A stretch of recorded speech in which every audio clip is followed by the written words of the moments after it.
to another episode of Tuesdays with Morty. This one day belated due to the holiday. So I want to continue on the theme of trying to figure out what you would do if you could only get paid for your time. You didn't have any products to offer to a client. The only way you could get paid is for your time. What are you offering to them?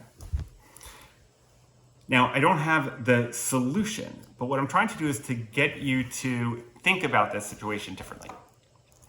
Now, what I believe is that the most important character trait to employ in order to figure out the answer is curiosity. Right? This means that when you are getting into a conversation with a client, and of course that means that you actually are getting into a real conversation. It's not that you're just pitching. Approaching it with a sense of curiosity, trying to learn, right? Asking, what are they going through? An interesting way to ask that question is to say, if we were sitting here 2 years from now, what would you want to see in the rearview mirror for you to be happy with the progress that you've made? Right? Specifically, what are the dangers that you would want to see eliminated? What are the opportunities you'd want to capitalize on? And it's one way to approach it. But also, be curious not just in conversations, but also more broadly. I listened to a podcast the other day.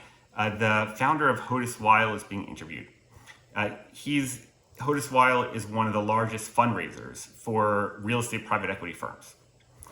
He said that one of the biggest challenges that their clients are having right now, and one of the things that they're trying to solve for in their fundraising, is figuring out succession planning.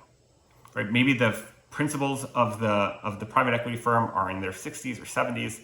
They have a new generation of leaders coming up, but that also requires access to capital. It also requires planning on how to be bought out from the entities or ongoing interests.